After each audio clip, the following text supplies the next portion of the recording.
तो students, crop में यदि हम चर्चा करें फसल उत्पादन में, ठीक है, तो स्टूडेंट्स एग्रीकल्चर का सबसे इंपॉर्टेंट पॉइंट रहता है क्रॉप पर।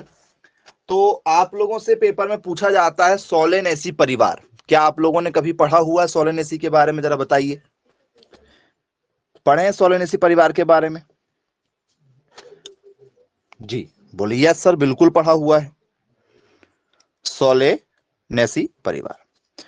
तो स्टूडेंट्स, सोलेनेसी परिवार जो है, इसमें कौन कौन से सदस्य शामिल है? यदि आपको पता है तो जरा मैसेज करके बता दो, कौन कौन से सदस्य इसमें शामिल है, मतलब कौन कौन सी फसलें इसमें आती हैं। यदि आपसे पेपर में यदि पूछ लिया जाए तो आप क्या आंसर देना चाहेंगे?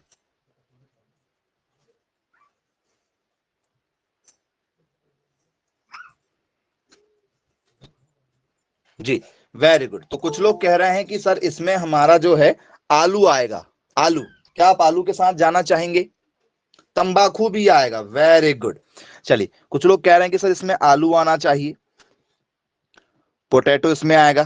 क्या ये सही है? बोलिए सर, पोटैटो आएगा। चलिए, कुछ लोग कह रहे हैं कि सर इसमें टमाटर भी आना चाहिए, टमाटर, टोमेटो भी इसमें आ जाएगा। बोलिए यस सर, बिल्कुल ठीक है। क्या स्टूडेंट्स इसमें हमारा बैगन भी आ जाएगा? बैंगन, बोलिए यस सर, बैंगन भी इसी परिवार का हिस्सा है। चलिए, बैंगन इसी में होगा, ब्रिंजल। जी, सोलेनेसी परिवार। क्या स्टूडेंट्स इसमें धतूरा भी होगा? धतूरा, क्या इसमें धतूरा होना चाहिए? तो बोले यस सर, बिल्कुल होना चाहिए धतूरा। चलिए, और क्या होना चाहिए? तो सर इसमें हमने जो पढ़ा हुआ है वो पढ़ा है एक तंबाकू। ये इंपॉर्टेंट है क्या? जितने भी आप लोगों को बताया जा रहा है, क्या ये इतने इंपॉर्टेंट है? आलू, टमाटर, बैगन, ठीक है, धतूरा। बोले यस, ये तो पेपर में कई बार आ चुके हैं। चलिए, तो स्टूडेंट्स एक नाम आपने सुना होगा, रात की रानी। सुना है रात रानी? बोले यस सर, बिल्कुल सुना हुआ है हमने। रात रानी सुना है, जिसकी अच्छी खुशबू आती है रात के समय में। बुडी, नाइट शेड, रात रानी, ऐसा कुछ नाम सुना है? बोले यस सर, बिल्कुल सुना हुआ है। ठीक है, नाइट शेड के नाम से जाना जाता है। तो ये स्टूडेंट्स हमारे क्या है सर? सोलेनेसी परिवार है। अब सोलेनेसी फैमिली जो है एक्चुअल में होती कैसी है, यदि आपसे पेपर में पूछ लिया जाए, या किसे कहा जाता है? ये तो आपने अभी क्या देखा है, एग्जाम्पल देखा हुआ है। सोलेनेसी परिवार जो है ये एक्चुअल में है क्या? कैसे आप इसे समझने की कोशिश करेंगे? जी, एनीवन? तो स्टूडेंट्स सबसे पहले यदि आपसे पेपर में यदि पूछ लिया जाए तो जो सोलेनेसी परिवार होगा इसका पुष्पक्रम क्या होगा, ये आपसे पेपर में पूछा जाता है। इसका पुष्पक्रम, पुष्पक्रम मतलब ये जितने भी आपके यहां पर अभी क्या बताई गई हैं, प्लांट बताए गए हैं, सब्जियां बताई गई हैं, पौधे बताए गए हैं, जैसे आलू, टमाटर, बैगन, धतूरा, तंबाकू, इनका पुष्पक्रम क्या होगा? और पुष्पक्रम को हम लोग क्या बोलते हैं सर? पुष्पक्रम को कहा जाता है इनफ्लोरोसेंस। इनफ्लोरोसेंस के नाम से जाना जाता है। यह हमारा पुष्पक्रम होता है। बोले जी सर, बिल्कुल। तो इसका पुष्पक्रम का नाम बताओ आप। इसके पुष्पक्रम को क्या कहते हैं? क्या इसको रेसिमे कहते हैं, या फिर इसको और किसी नाम से जाना जाता है? जी, रेसिम का मतलब होता है, ये होता है रेसिम, जरा ध्यान दीजिएगा। रेसिम का मतलब होता है कि पुष्प निकलेंगे तो वो कुछ ऐसे निकलेंगे, ऐसे निकलेंगे, उसको हम लोग क्या कहते हैं? उसे हम लोग कहते हैं रेसिम। तो क्या ये रेसिम होता है? ठीक है, कैसे आप लोग रेसिम के नाम से जानेंगे? या स्टूडेंट्स इसका जो पुष्प होता है हमारा, ठीक है, इसे हम लोग जो है साइमोस के नाम से जानेंगे। साइमोस नाम सुना होगा आपने, साइमोस। जी, सुना है क्या साइमोस? चलिए, कुछ लोगों ने सुना होगा, कुछ लोगों ने नहीं सुना होगा, या आप लोगों ने इसको देखा है या तो आपने इसको देखा भी नहीं होगा। चलिए मैं आपको साइमोस जो है इन्फ्लोरेसेंस दिखा देता हूं कि एक्चुअल में ये जो है किस तरीके से आप लोगों को देखने के लिए मिल जाएगा। साइमोस की पहले पहचान कर लेते हैं कि साइमोस कैसा होता है।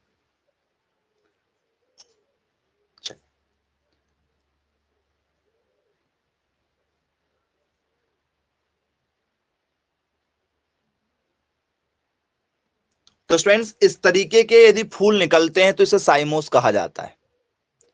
इस तरीके के यदि फूल निकलेंगे तो इस पैटर्न को क्या कहते हैं सर? साइमोस के नाम से जाना जाता है। तो ये जो आपको अभी दिखाए हैं ये सभी के लिए कॉमन दिखाए हैं। अब जैसे आपको किसको देखना है? आलू का देखना है। यदि आपको क्या देखना है? आलू के लिए देखना, तो चलो उसको लिए देख लेते हैं। चलिए आलू का देखकर आप बताइएगा कि क्या इसमें आना चाहिए या नहीं आना चाहिए। ठीक है, पहचान आपको करना है। ये स्टूडेंट्स आलू के फूल हैं।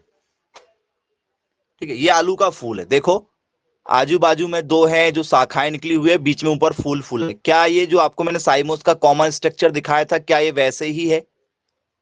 ये आलू का फूल है। तो बोले यस सर, ये उसी पैटर्न में है, उसी के जैसे हमें नजर आ रहा है। तो इसे क्या कहा जाता है? तो सर इसका जो स्ट्रक्चर होता है वो कुछ इस तरीके से होता है। यहां पर इस तरीके से फूल मिलेगा, फिर इधर से इधर और ये जा सकते हैं इधर आगे।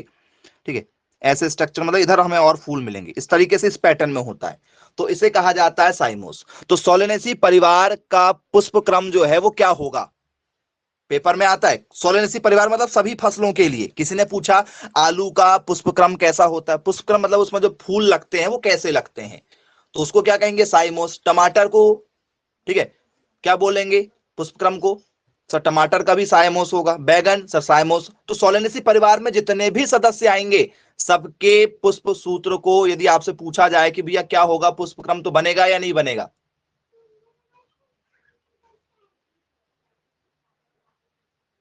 बन जाएगा। चलिए वेरी गुड। अब स्टूडेंट्स इसके बाद में आप लोगों से फ्रूट पूछा जाता है कि भैया इनका जो फल बनता है वो फल कैसे होता है, जरा बताओ। जितना भी आप देख रहे हैं, आलू देख रहे हैं, टमाटर, बैगन, ये सब मोटे मोटे हैं क्या? जरा देखो इनका जो आकार है।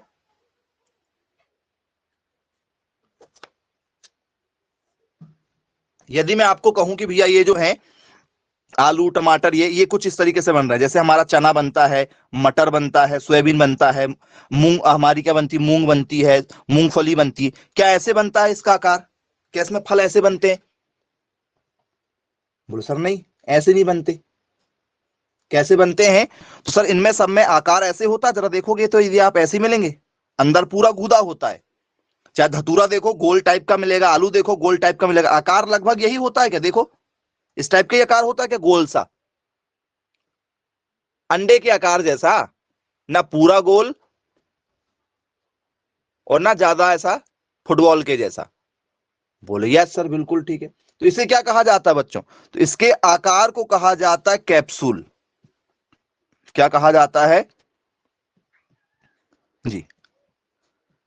कैप्सूल के नाम से जाना जाता है। तो बोले जी सर बिल्कुल ठीक, क्लियर है, बन जाएगा। यदि आप लोगों से पेपर में यहां से कोई भी प्रश्न दिया जाए तो आई होप अब आप लोगों को किसी प्रकार की कोई दिक्कत नहीं जाएगी, कि जाने वाली है? बन जाएगा क्या? चलिए अच्छी बात है। अब स्टूडेंट्स इसके बाद में आगे की ओर यदि हम चर्चा करें आप लोगों से, ठीक है, तो हम आगे चर्चा करने वाले हैं स्टूडेंट्स, ठीक है, एक और परिवार की, जिस परिवार का नाम है ग्रैमेनी। क्या स्टूडेंट्स आप लोगों ने इस परिवार के बारे में पहले कभी कुछ पढ़ा हुआ है? ग्रैमेनी परिवार के बारे में पढ़ा है क्या? ग्रैमेनी परिवार, बोले हाँ सर, सबसे ज्यादा इंपॉर्टेंट परिवार की श्रेणी में इसी को रखा गया है, हमारे लिए तो यही परिवार इंपॉर्टेंट है, ग्रैमेनी। तो ये बताइए स्टूडेंट्स, यदि हमसे पेपर में पूछ लिया जाए कि भैया ग्रैमेनी परिवार को किस अन्य नाम से जाना जाता है, क्या इसे किसी और नाम से जाना जाता है? थोड़ा सा ऐसा भी लिखना चाहो तो ऐसे करके ऐसे भी लिखते हैं ग्रैमेनी। इसका अन्य नाम बताओ, ग्रैमेनी को और क्या कहते हैं? तो क्या स्टूडेंट्स ग्रैमनी को ही पोएसी के नाम से जाना जाता है? क्या ग्रैमनी को ही पोएसी परिवार भी कहा जाता है? जी, पोएसी, पोएसी, बोलिए यस सर। इसी को क्या कहा जाता है? पोएसी के नाम से भी जाना जाता है। बोलिए यस, बिल्कुल ठीक, क्लियर है, किसी प्रकार की कोई दिक्कत नहीं आएगी। क्या स्टूडेंट्स इसमें सभी जो हमारे फसल आने वाले हैं, फल फूल आने वाले हैं, ठीक है, वो क्या एक बीज पत्री होंगे? क्या वो एक बीज पत्री होंगे या वो हमारे द्विबीज पत्री होंगे? एक बीज पत्री होने वाले हैं या द्विबीज पत्री होने वाले, जिसे हम लोग कहते हैं मोनोकॉट होने वाले हैं या डायकॉट होने वाले। डायकॉट का मतलब होता है कि बीजों के दो हिस्सा करना पड़ेगा तो हो जाएंगे, और एक बीज पत्री का मतलब होता है कि भैया केवल एक ही हिस्सा होगा, दो हिस्से करेंगे तो बीज हमारा खराब हो जाएगा। तो क्या कहना चाहेंगे आप आंसर में? तो सर ये क्या होना चाहिए? मोनोकॉट। वेरी गुड, बहुत बढ़िया। तो इसमें एग्जाम्पल बता दो जरा फिर, क्या एग्जाम्पल आप लोगों को लग रहे हैं क्या होना चाहिए? तो स्टूडेंट्स बोले सर ये क्या होते हैं? सर ये एक बीज पत्री होते हैं, ये द्विबीज पत्री नहीं होते हैं, ये डायकॉट नहीं होते हैं, ये सबके सब कैसे होते हैं? सर मोनोकॉट होते हैं। अब ये मोनोकॉट का मतलब क्या कि सर बीजों के केवल एक हिस्से होते हैं, केवल एक हिस्से। तो क्या बच्चों, ठीक है, इस फसल में हम गेहूं को लिख सकते हैं क्या? गेहूं, बोलिए यस, गेहूं इसी में आता है, गेहूं इसी में आता है। क्या बच्चों इसी में चावल आ जाएगा? चावल। क्या राइस, या चाहो तो उसे आप जो है पैडी के नाम से भी जानते हैं, पैडी, जी, इसको हम लोग क्या कहते हैं? पैडी भी कहते हैं, ये भी हो जाएगा। बोलिए यस सर, बिल्कुल ठीक है, क्लियर है। फिर क्या स्टूडेंट्स इसमें हमारा मक्का भी हो जाएगा, मक्का, मेज, बोलिए यस सर, मक्का भी इसी में आ जाएगा, मक्का भी इसी में आएगा। क्या स्टूडेंट्स इसी में हमारा बाजरा भी आ जाएगा, बाजरा। मक्का के दो हिस्से करके दिखाओ सर, मक्का के दो हिस्से नहीं हो सकते हैं, तो बाजरा भी इसी का हिस्सा रहेगा। चलिए, क्या स्टूडेंट्स इसमें हमारा राई आएगा, राई, राई, बोलिए सर, राई भी इसी में आ जाएगा। क्या स्टूडेंट्स इसमें गन्ना आना चाहिए? बोलिए सर, इसमें हमारा शुगर कैन भी आता है, गन्ना भी इसी में आ जाता है, जी, गन्ना भी इसी में आएगा। चलिए, क्या स्टूडेंट्स इसमें बांस आना चाहिए? बांस, बांस इसी में आएगा, बैम्बू,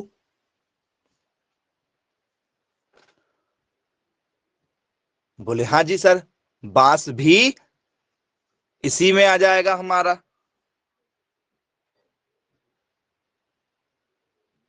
चलिए, तो ये क्या ज्वार इसी में आएगा? ज्वार, क्योंकि बाजरा है तो ज्वार भी साथ में रहेगा, सोरगम, बोले यस सर, ज्वार, बाजरा, ठीक है, राई, गन्ना। चलिए, चलो इसके बाद में स्टूडेंट्स आप लोगों को यदि मैं ग्रास कहूं, ग्रास, घास, क्या घास इसी में आएगी? मैक्सिमम घास इसी में आती, क्योंकि ग्रैमनी को ही एक और नाम से जाना जाता है, ग्रैमनी को पोएसी तो जाना ही जाता है, साथ में उसको घास कुल भी कहा जाता है। क्या ये बात सही है? क्या ग्रैमनी को घास कुल के नाम से जाना जाता है बच्चों? बोले यस सर, बिल्कुल जाना जाता है, ठीक है, इसको हम लोग क्या करते हैं? घास कुल के नाम से जानते हैं। चलिए, तो ये आप लोगों को यदि, ठीक है, पेपर में यदि पूछ लिया जाए कि भैया पहचान कीजिए, तो क्या बनेगा आप लोगों से प्रश्न या नहीं बनेगा? बन जाएगा। चलिए, अब स्टूडेंट्स ग्रैमनी परिवार में जितने भी सदस्य शामिल हैं, यदि आपसे पेपर में पूछ लिया जाए कि भैया इनमें, ठीक है, जो पुष्प निकलता है वो पुष्प किस तरीके का होता है? इन पुष्प क्रम जिसे हम लोग कहते हैं, पुष्प क्रम जिसे हम लोग क्या कहते हैं? इनफ्लोरोसेंस के नाम से जानते हैं, जी। क्या होगा बच्चों इनका?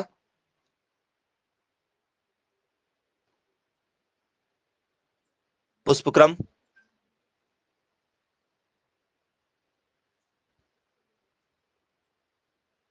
पेनिकल होता है।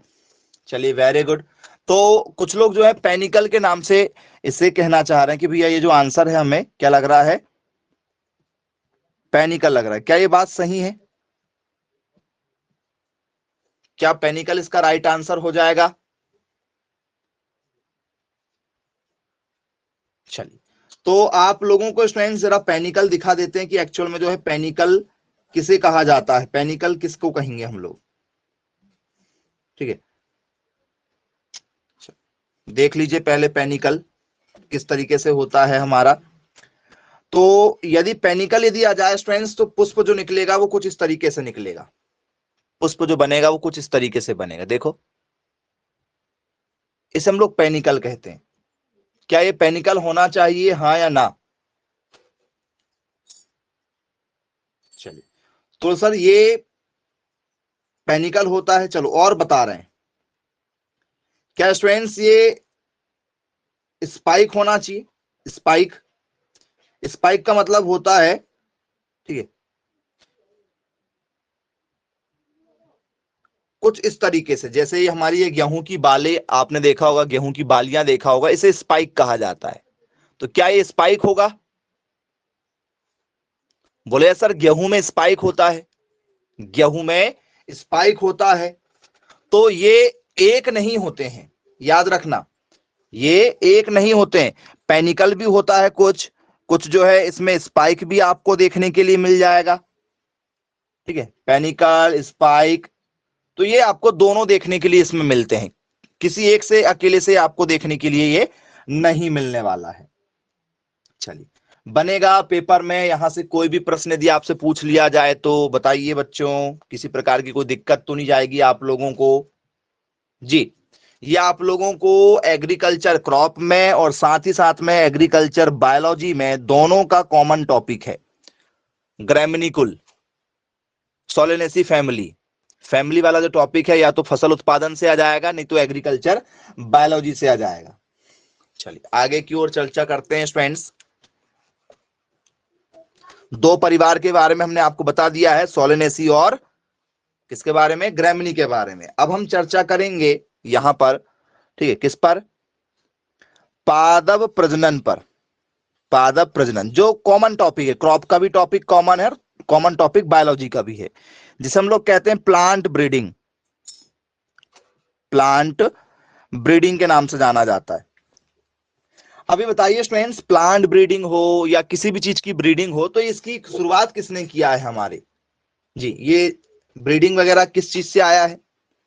तो सर ब्रीडिंग यदि आपको पढ़ना है तो सर सबसे पहले पढ़ना पड़ेगा, ठीक है, किसके बारे में, आनुवंशिकी के बारे में। क्योंकि जब तक हमें, ठीक है, अनुवंश नहीं पता होगा, जब तक हमें क्या नहीं पता होगा, जेनेटिक्स पता नहीं होगा, तो हम आगे नहीं पढ़ पाएंगे। क्योंकि पूरा खेल किसका है, जेनेटिक्स का है। अब ये जेनेटिक्स क्या चीज होती है, तो सर जो गुणसूत्र ह्यूमन के अंदर होते हैं वो सब किस में आते हैं, जेनेटिक्स में आते हैं। जैसे यदि आप के माता पिता यदि गोरे हैं, ठीक है, तो आप कैसे होने वाले, काले। जी, यदि आपके मम्मी पापा की हाइट लंबी है तो क्या आप जो है शॉर्ट हाइट के होने वाले हैं? आपके मम्मी पापा के अच्छे खासे बाल हैं तो क्या आपके बाल कम हो जाएंगे? बोल सर नहीं, जैसे हमारे मम्मी पापा का रंग रूप होता है लगभग हम उसी रंग रूप में पैदा होते हैं। सही बात है क्या? बोले यस सर, बिल्कुल सही बात है। जी, तो जेनेटिक्स जो है वो मतलब हमें पीढ़ी दर पीढ़ी एक तरीके से मिलेगा, जीन्स मिलेगा, जनरेशन बाय जनरेशन। बोले यस सर, रंग रूप भी वैसे ही निकलता है ना, जैसे साहीवाल की गाय है तो साहीवाल की गाय लाल जैसी ही होगी, काली तो हो नहीं सकती। तो रंग रूप ये सब चीजें जो किस पर बेस्ड होगी सर, अनुवंशिकी पर बेस्ड होगी हमारी। तो यदि मैं आपसे बात करूं कि भैया जेनेटिक्स क्या है, जेनेटिक्स हम किसे कहेंगे, तो आइए जरा डेफिनेशन से चर्चा कर लेते हैं कि इसमें हम लोग एक्चुअल में पढ़ेंगे क्या। तो genetics is the branch, genetic is the branch of biology, branch of biology that deals, that deals with the study, with the study of heredity and it biological process क्या कहना चाह रहा है? तो सर वह शाखा, विज्ञान की वह शाखा जो आनुवंशिकता और उसकी जैविक प्रक्रिया मतलब क्या होगा हमारा? ठीक है, बायोलॉजिकल प्रोसेस का मतलब क्या होगा कि बोल सर जिसमें बायोलॉजिकल प्रोसेस होता है प्लांट के बीच में, ठीक है, मतलब बिना प्लांट के नहीं होगा, मतलब प्लांट चाहिए, एक नर वाला चाहिए और एक मादा वाला पुष्प चाहिए होता है प्रोसेस कराने के लिए। नर और मादा में से यदि कोई एक मिसिंग रहा तो फिर वो बायोलॉजिकल प्रोसेस नहीं होगी। ठीक है, तो बोले यस सर बिल्कुल ठीक है, क्योंकि इसमें जो बच्चे पैदा होते हैं, जैसे इंसानों में भाई नर और मादा की आवश्यकता पड़ती है, वैसे ही प्लांट में भी क्या है, नर फ्लावर मतलब मेल फ्लावर और फीमेल फ्लावर दोनों की आवश्यकता पड़ती है। तो वह शाखा जो आनुवांशिकी और उसकी जैविक प्रक्रिया का अध्ययन करती है, का अध्ययन करती है, प्रक्रिया का अध्ययन करती, इसमें ठीक है, इसमें क्या आने वाला है? तो सर इसमें आने वाला है जीन आने वाला है।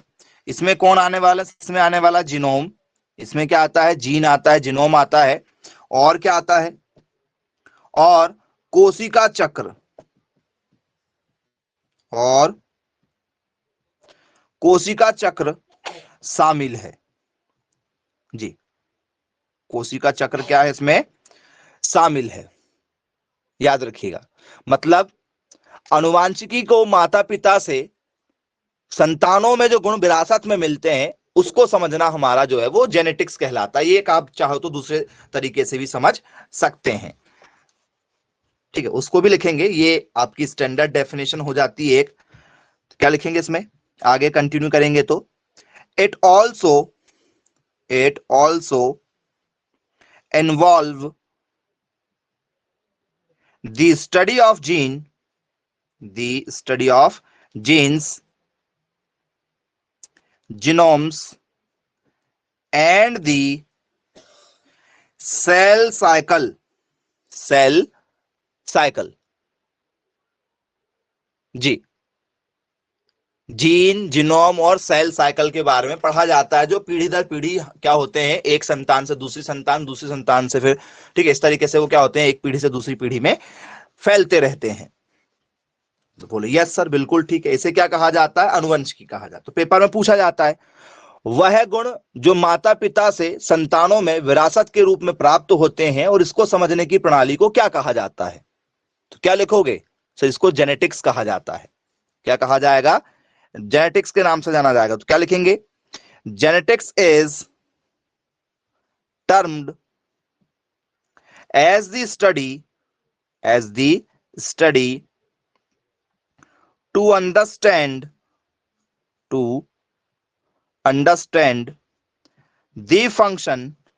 the functioning of inheritance of traits from parents to offspring। जी हाँ स्टूडेंट्स, क्या कहा जा रहा है कि भैया ये जो गुण मिल रहे हैं ये कैसे मिलेंगे?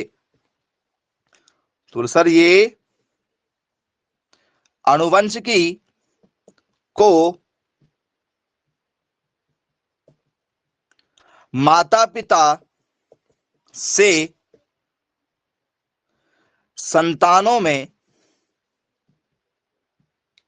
जो गुण, आनुवंशिकी को माता पिता से, ठीक है, ऐसा लिखो, आनुवंशिकी माता पिता से संतानों में जो गुण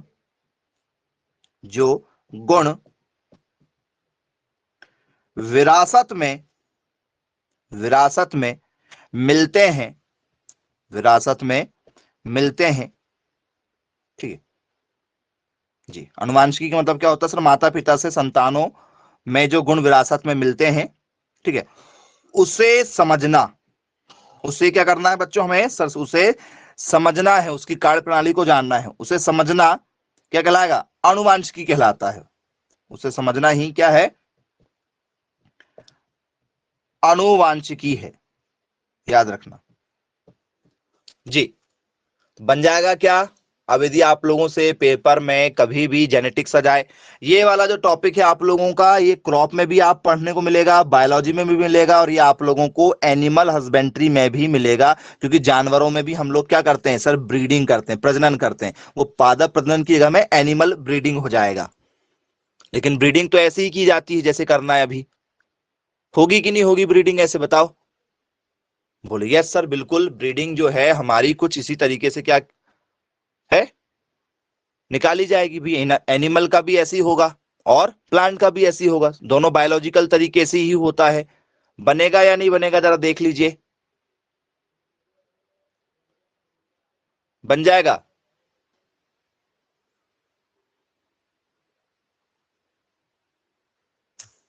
चलिए, अच्छी बात है भाई।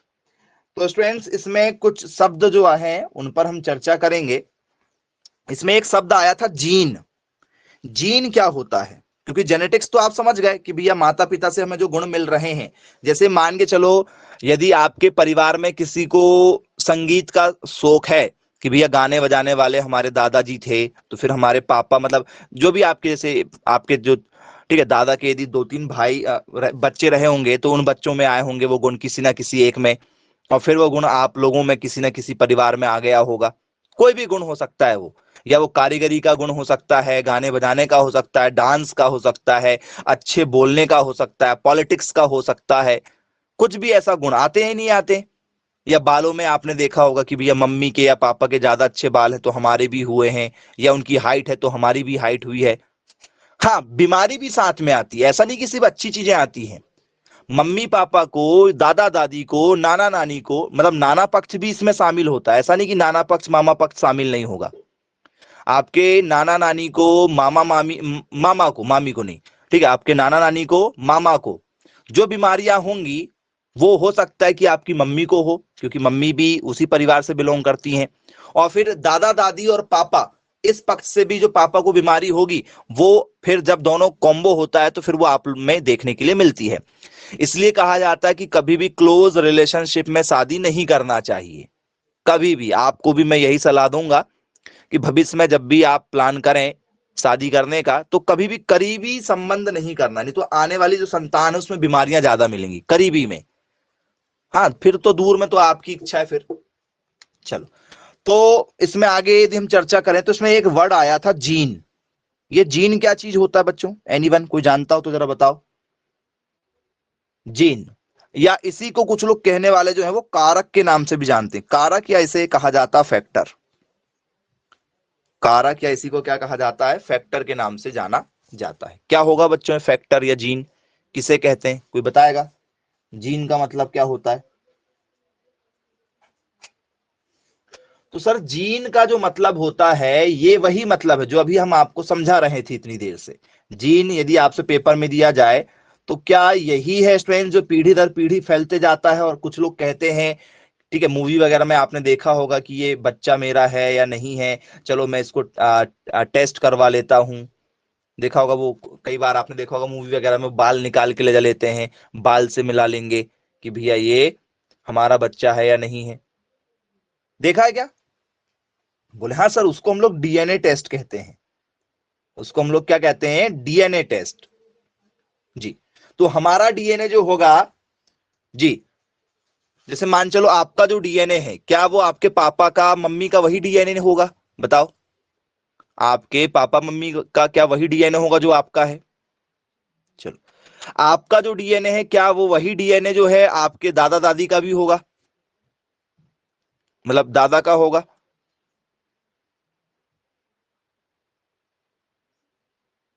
बोले यस, बिल्कुल होगा। ठीक है, तो मतलब वो पीढ़ी दर पीढ़ी जो है वो चल रहे हैं डीएनए। डीएनए टेस्ट से पता चल जाता है ना कि भैया ये हमारे, जैसे आपने कई बार देखा होगा मूवी में कि भैया मेले में खो जाते थे, फिर 20 साल बाद लौट कर आते थे, लेकिन उनके नाम, हाथ में नाम गुदा होता था कई बार। ठीक है, राम श्याम मोहन ऐसे मेले में बिछड़ जाते थे, लेकिन उनके हाथों में नाम रहता था, या बचपन में उनको गले में ताबीज पहना देते थे, तो 25 साल तक वो वही ताबीज पहन के रहते थे।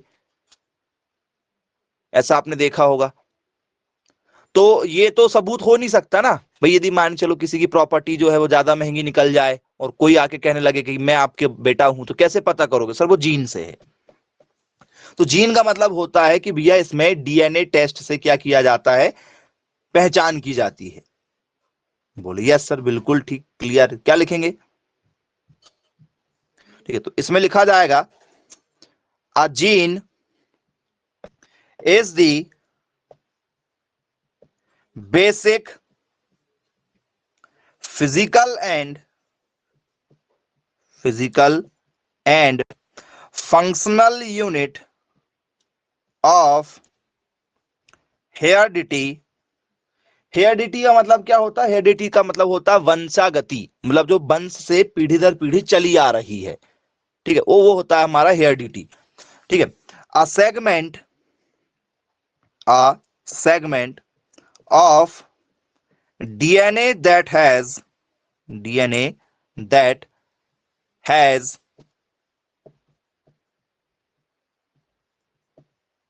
Information coded in it and can be assigned to a trait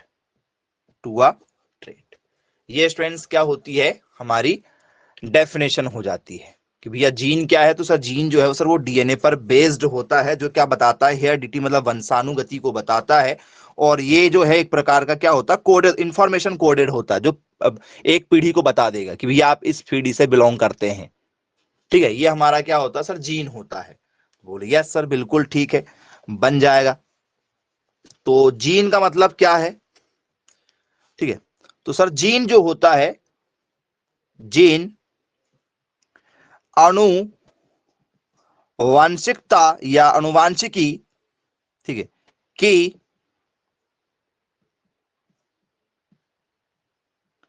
बुनियादी बुनियादी भौतिक और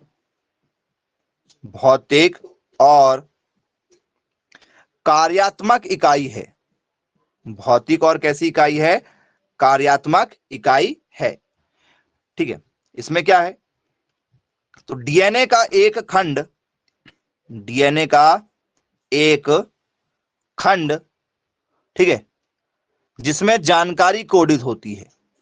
डीएनए का एक खंड जिसमें, ठीक है, वंशागति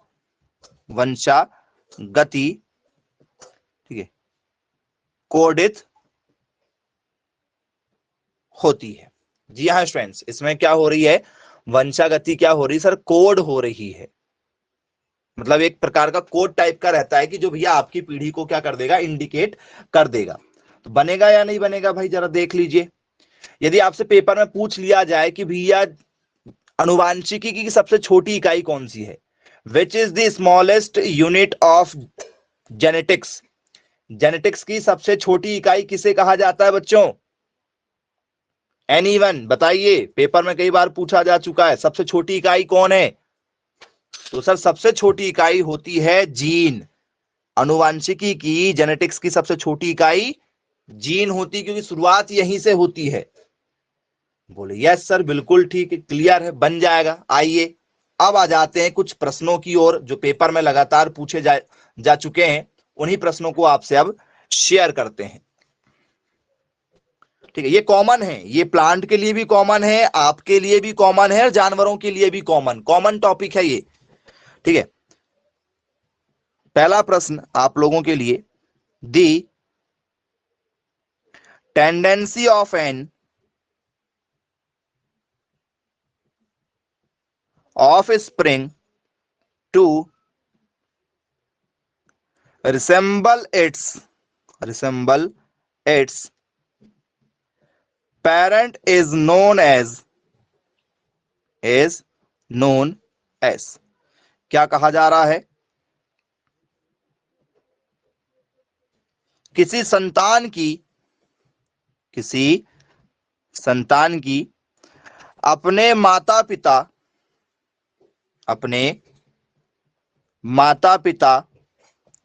के समान होने की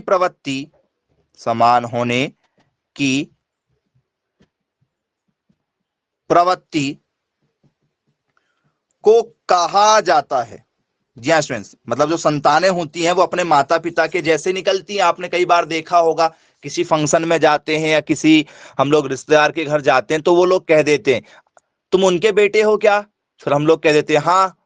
बोले आपको कैसे पता? बोले तुम्हारी शक्ल से लग रहा है। बोलते हैं क्या ऐसा देखकर? बोले यस सर, ये कई बार सुना है हमने। ठीक है, ये एक कॉमन जो है वर्ड होता है। यदि जो लोग हमें नहीं जानते हैं और यदि वो हमें पहली बार मिल जाएं तो वो लोग ऐसा कह देते हैं, और वो बात रियल होती, क्योंकि हमारा फेस या तो मम्मी की तरफ जाएगा या तो पापा की तरफ जाएगा। ठीक है, हल्का फुल्का कट जो है या तो मम्मी के जैसे कट होगा या तो पापा के जैसे कट होगा। नहीं हुआ तो या तो वो हमारे मामा पक्ष में चला जाएगा या तो हम मामा के जैसे मिलेंगे हल्के। ठीक है, या तो हम नाना के जैसे मिलेंगे या नानी के जैसे जाएंगे, या तो इधर फिर दादा के जैसे या दादी के जैसे, या ठीक है चाचा के जैसे भी जा सकते हैं या बुआ के जैसे भी जा सकते हैं, इधर मौसी की तरफ भी जा सकते हैं। मतलब ये परिवार है हमारा, हम इनके रंग रूप में जा सकते हैं, याद रखिएगा। अब कुछ लोगों के मन में आता है कि सर बच्चा तो केवल माँ और बाप का है, मतलब माता पिता का है, सिर्फ दो लोगों के रिएक्शन से ये बना हुआ है, तो फिर दादा दादी की तरफ क्यों जा रहे हैं? ठीक है, चाचा और हम लोग बुआ की तरफ क्यों जा रहे हैं, या फिर हम जो है मौसी की तरफ क्यों जा रहे हैं, नाना नानी की तरफ क्यों जा रहे हैं, मामा के ऊपर क्यों जा रहे हैं? तो आपकी जो मम्मी है, ठीक है जरा समझिएगा इसको, आपके पिता जो है, तो ये पिता का पक्ष जितना भी होगा बेटा, ठीक है, आपके फादर का जो भी पक्ष होगा वो पक्ष में आप किसी के भी तरफ जा सकते हैं। देखो ज्यादा चांसेस रहते हैं कि आपके पूरे के पूरे गुण जो हैं, जैसे मान चलो 100% हम गुण को बोलें कि भैया 100% जो है गुण है, तो 100 में से हो सकता है कि आपका 80% आप पिता की ओर जा सकते हैं या आप मां के ऊपर जा सकते हैं 80%, लेकिन जो 20% के आसपास का जो भाग होता है वो मां पक्ष पर या पिता पक्ष की ओर आप चले जाते हैं, या फिर दोनों का जो है वो कॉम्बो मिल जाता है। 100% जो है वो आप पिता पर और 100% आप मां पर नहीं जा सकते। 100% कोई नहीं जाता है। कोई ऐसा जो कह दे कि भाई मैं सिर्फ और सिर्फ मम्मी की फोटो कॉपी हूं, पापा के कोई गुण मेरे अंदर नहीं है ज्यादा ऐसे, या कोई ऐसा कह दे कि मैं सिर्फ पिता की कॉपी हूं, मम्मी की मेरे अंदर ज्यादा ऐसे गुण नहीं है। आपकी नाक, आंख, कान, कुछ भी बॉडी का ऐसा पार्ट आपके या तो दादा पक्ष की ओर भी मिल जाएगा या तो आपके ठीक है नाना पक्ष की ओर भी मिल जाएगा। तो बोले यस सर बिल्कुल ठीक है। तो किसी संतान की अपने माता पिता के समान होने की जो प्रवृत्ति होती है या अपने कुल के समान होने की जो प्रवृत्ति होती है उसे क्या कहा जाता है, पहचान आपको करना होगा। तो क्या स्टूडेंट्स इसको हम लोग वेरिएशन बोल सकते हैं कि भैया ये केवल एक प्रकार की जो है विविधता है, भगवान ने ढाला है। ठीक है, तो एक प्रकार का सांचा है, सबको अलग अलग रंग रूप में ढालें, क्या ये ऐसा है? या ये स्टूडेंट्स ये हेरिडिटी है जिसे हम लोग बोलते हैं आनुवंशिकता, ठीक है, या वंशागति भी इसी को कहा जाता है। या स्टूडेंट्स ये एक प्रकार का जो है रिसम्बेलेंस है जिसे हम लोग कह सकते हैं समानता एक प्रकार का। या स्टूडेंट्स ये एक प्रकार का जो है इनहेरिटेंस है जिसे हम लोग कह सकते हैं भैया एक प्रकार की हमारी जो है विरासत है। क्या होगा बच्चों, ये जो गुण हमें मिल रहे हैं वो किस कारण से मिल रहे हैं? वेरी गुड, बहुत अच्छा आपने आंसर दिया। और आप ऑप्शन नंबर जो है बी के साथ जाना चाह रहे हैं सभी बच्चे बहुत बढ़िया, बहुत शानदार। तो आप लोगों से यदि पेपर में यदि पूछ लिया जाए तो इसका जो राइट आंसर है बच्चों वो बन जाएगा हमारा ऑप्शन नंबर बी, हेरिडिटी, जिसे हम लोग जेनेटिक्स के नाम से भी जानते हैं। हेरिडिटी जिसे हम लोग क्या कहते हैं, जेनेटिक्स के नाम से भी जानते हैं। तो बन जाएगा क्या पेपर में? यदि आपसे पूछ लिया जाए तो किसी प्रकार की कोई दिक्कत तो नहीं जाएगी? क्वेश्चन ठीक था? बोले यस। चलिए नेक्स्ट प्रश्न की ओर बढ़ते हैं आगे। अगला प्रश्न स्टूडेंट्स हमारा काफी इंपॉर्टेंट प्रश्न है ये, जो आपको अभी हमने बताया नहीं है, सिर्फ आपसे जानना चाहेंगे। Who is known as the father of genetics? जी हाँ स्टूडेंट्स, आनुवंशिकी के पितामह, ठीक है, कहलाते हैं। आनुवंशिकी के पितामह कहलाते हैं। कौन है स्टूडेंट्स जो आनुवंशिकी के पितामह कहलाते हैं? जी, क्या स्टूडेंट्स वो हमारे मॉर्गन साहब हैं? क्या हमारे वो मेंडल साहब हैं? मेंडल पढ़ा होगा आपने, मेंडल का नियम। क्या हमारे वो वॉटसन साहब हैं जिनने किया ये खोज? या वो हमारे, ठीक है, वैटसन साहब हैं? क्या होगा बताओ, किसने खोज किया जेनेटिक्स के बारे में? ओके, आप सभी मेंडल के साथ जाना चाह रहे हैं, पक्का 100% श्योर? बाद में प्रॉब्लम तो नहीं जाएगी? बोलो सर सबको पता है, बच्चे बच्चे को पता है, और हमने भी पढ़ के हुए आया है क्या? तो सर हमने सबने पढ़ा हुआ है क्या? जॉन ग्रेगर मेंडल, नाम पूरा याद रखिएगा। जॉन क्या? ग्रेगर, जॉन ग्रेगर मेंडल पूरा नाम है। कई बार क्या है, मेंडल शब्द नहीं देता, वो सिर्फ क्या दे देगा, जॉन ग्रेगर। तो कई बार बच्चे कंफ्यूज, आप कंफ्यूज हो जाते हो भी, अरे मेंडल तो दिया नहीं, हम तो मेंडल पढ़ के गए। तो पूरा नाम जरूर आपको पता होना चाहिए, क्योंकि यदि आपको मेंडल नाम ना मिले और यहां पर यदि मिल जाए क्या, जॉन ग्रेगर, तो क्या लगा पाते क्या आंसर? बताओ, सच सच बताना, क्या जॉन ग्रेगर यदि मिल जाता तो लगा देते सही आंसर? बोल सर नहीं लगा पाते, फिर या तो मॉर्गन के साथ जाते या तो फिर वॉटसन के साथ जाते। जी, और मैक्सिमम बच्चे वॉटसन के साथ जाते, वॉटसन, क्योंकि बोलने में ऐसा लग रहा है वॉटसन, मॉर्गन, ठीक है, क्योंकि आपने मेंडल पढ़ा, तो हो सकता है कोई मेंडल के चक्कर में मॉर्गन लगा दे, मेंडल मॉर्गन ऐसे करके। हालांकि वो जॉन ग्रेगर हैं, जॉन ग्रेगर मेंडल पूरा नाम ये है। जी, आई होप बन जाएगा आप लोगों से। किसी प्रकार की कोई दिक्कत तो नहीं जेनेटिक्स में? किसी के मन में कोई डाउट चल रहा हो जो क्लियर करना चाहते हैं, तो आप बिल्कुल क्लियर कर सकते हैं।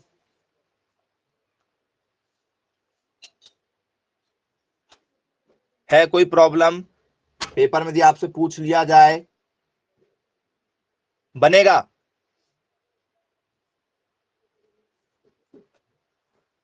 चलिए, अच्छी बात है भाई। अब स्टूडेंट्स आप लोगों से पेपर में यदि पूछ लिया जाए, ठीक है, the smallest unit of genetics, जी, क्या कहा जा रहा है? आनुवंशिकी की सबसे छोटी इकाई, आनुवंशिकी की सबसे छोटी इकाई है, क्या है आनुवंशिकी की सबसे छोटी इकाई? बिना ऑप्शन के कोई बताएगा? सेल है। अरे वाह, वेरी गुड। सेल मिलते मतलब विरासत में आप लोगों को, बहुत बढ़िया। विरासत में क्या मिलते हैं बच्चों? सर विरासत में मिलता है हमें जीन, अभी पढ़ाए हैं बेटा, ऐसे कैसे भूल जाते हैं आप? आनुवंशिकी की सबसे छोटी इकाई जो है वो जीन है, और ये जीन ही जो है आप लोगों को क्या करते हैं, विरासत में मिलते हैं।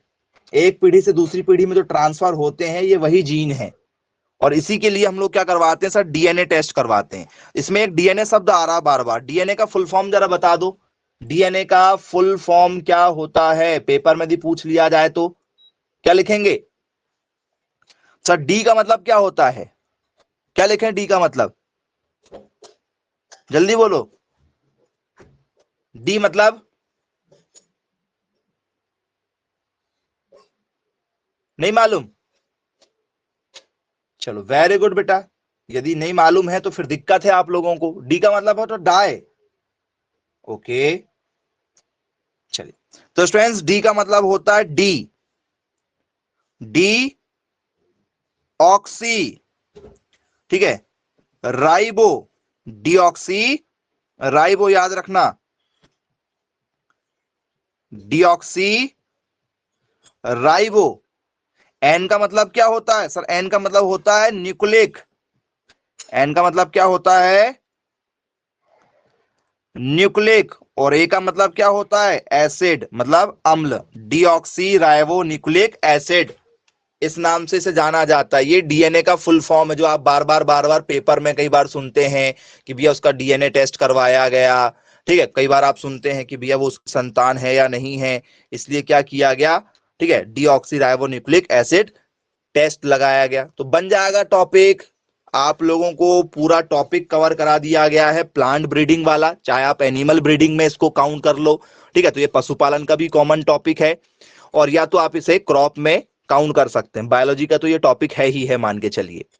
तो ये तीनों जगह से आ सकता है, मतलब आने के चांसेस ज्यादा बनते हैं। और हमने साथ में आप लोगों को जो है ग्रैमनी परिवार भी बता दिया और सोलेनी परिवार के भी आपको एग्जाम्पल बता दिए। तो ये आप लोगों के आज के बहुत ही इंपॉर्टेंट 8-10 टॉपिक थे जो पेपर में लगातार पूछे जाते हैं। तो चलिए ठीक है स्टूडेंट्स, आज की क्लास को यहीं समाप्त करते हैं। Bye bye, take care.